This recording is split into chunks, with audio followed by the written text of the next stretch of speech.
Let's get to Jerod Mayo. No challenge late in this game. Pretty crucial call, right? If you challenge and you don't win the challenge, you at least get a timeout to give your defense a breather with a huge play coming up. No challenge. Yeah, I thought you could challenge that. Now, is it on the people talking to Mayo? Did they tell them, did they tell him that it wasn't a play that should be challenged? Mayo said that he was waiting for a replay. You can't always wait for the perfect replay. If you see something that's questionable and you think it could go your way, especially given the circumstances late in the fourth quarter, you challenge that, you win that. It's a huge swing of momentum.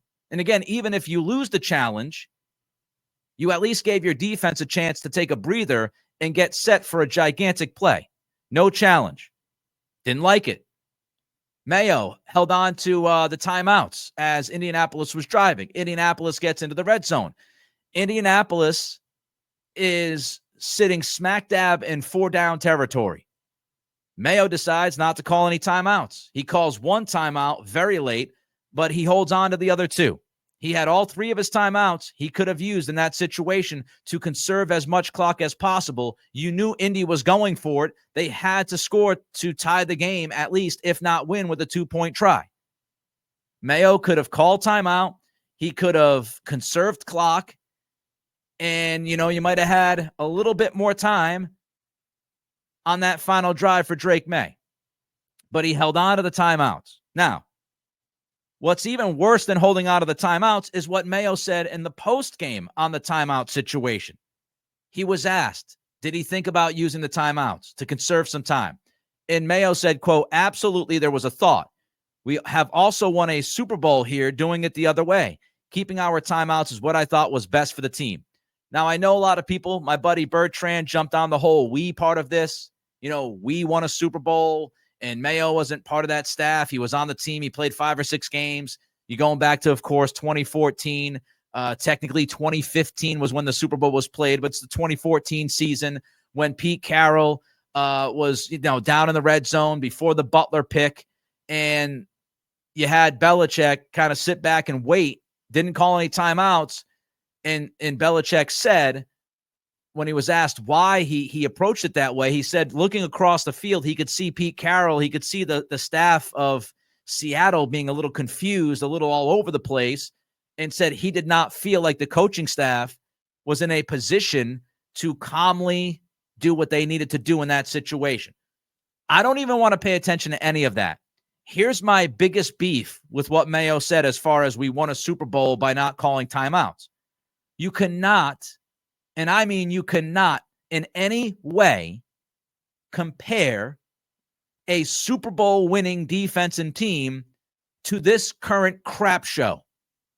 You can't do it. And I can't even believe that Mayo did it. Now, Mayo walked it back, said he shouldn't have brought up the Super Bowl, said he was frustrated in the postgame.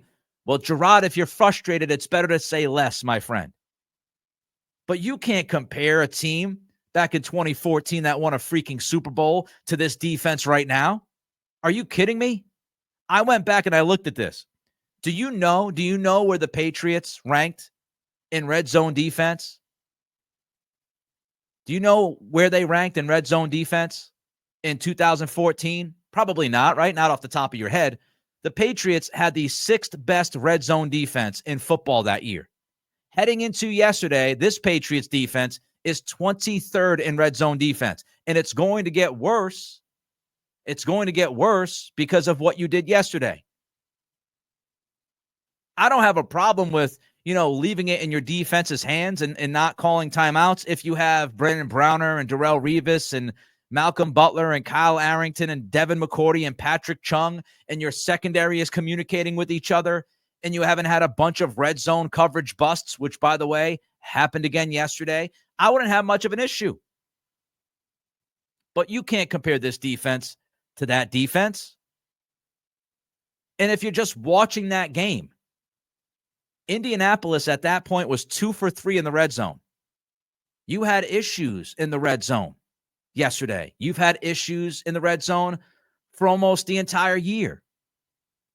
So it doesn't matter what happened years ago. It doesn't matter what happened last year. You have to coach the team with what you have right now.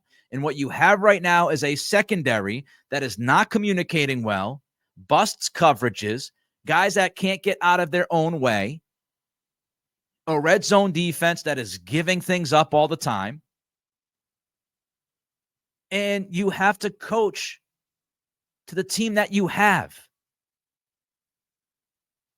You could also, I don't know, call a timeout and give your team a bit of a rest, give your defense a bit of a rest as they're getting absolutely crushed during a 19-play drive. You could call a timeout before the first fourth down that the Colts converted. It was a 4th and 3. Could have called the timeout there. You could do a lot of different things, but you didn't. The 68-yard field goal versus the Hail Mary. I don't know where all of you were in on this. And I know the 68-yard field goal was close. So, people feel better about the decision. Look, I'm not telling you that going for the field goal instead of the Hail Mary is this just gigantic error.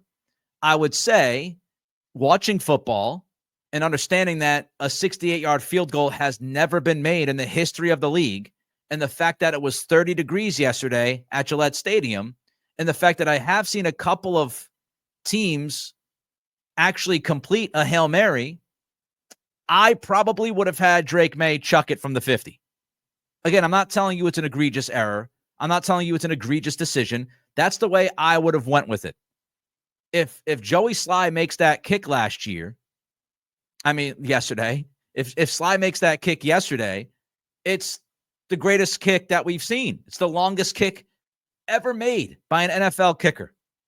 You have to make NFL history to make that field goal. Completing a Hail Mary is very difficult, but it's not NFL history. I've seen it happen before. And again, I did not like, borderline hated with what Mayo said in the postgame. When Mayo was asked about field goal versus Hail Mary, he said the decision to kick the field goal was all on him, which is awesome. Okay, I like the accountability. It's all on me. He said Joey Sly was hitting the ball well, but he was unsure on the percentages between a Hail Mary and a field goal in that situation. This bothered me. Number one, it bothered me because I'm less worried about percentages than knowing the situation. 68-yard field goal. Somebody should tell Jerod, nobody has ever made a 68-yard field goal in NFL history, Jerod. Someone needs to be in his ear saying that. If he doesn't know it, somebody needs to let him know. Now, if he said, yeah, I knew that a 68-yard field goal had never been made in the NFL before, but I still felt like kicking the field goal was the right call, okay. But to sit there and say that you were unsure of the percentages. Furthermore, I don't expect Jerod Mayo to know the percentages in real time when he's coaching, but I do expect the guy that you pay, who is sitting in a booth above the field, Evan Rothstein, to know that. Why is he in the booth? Why do you have a football analytic guy in the booth helping Mayo with situational football, not telling him, hey, look, coach, just to let you know, do with the information what you want, but just to let you know, a 68-yard field goal has I don't know what it is. I'll throw it out there. A 5% chance of happening. A Hail Mary has a 10% chance of happening. So even though you don't have a good chance of either of those happening, you have a twice as better shot of completing a Hail Mary to win this game than you do kicking a 68-yard field goal. Why is that information not given to Jerod Mayo? Why are you paying somebody who's supposed to be giving that information to Mayo in real time? Did Mayo ask for the information? Does he have to ask for the information?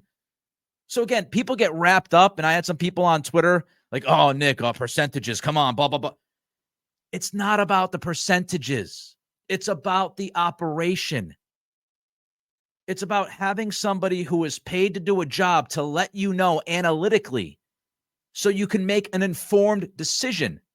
And to go out there in the postgame and say, I'm unsure of percentages. He's telling us he went with his gut. Again, I don't have a problem with somebody saying I went with my gut. But did you have all the information that you should have had to make that gut call? And when Mayo comes out and says that he's unsure of the percentages, that means he didn't have all the information. And that is attention to detail. That's attention to detail. That's the operation. That's knowing. Do you think Ernie Adams would have been letting Bill Belichick know? I think he would have. So it's the operation you question. When you see a team that's 3-10 and details are always falling through the cracks, that's another detail. It's a microcosm of the bigger problem, folks.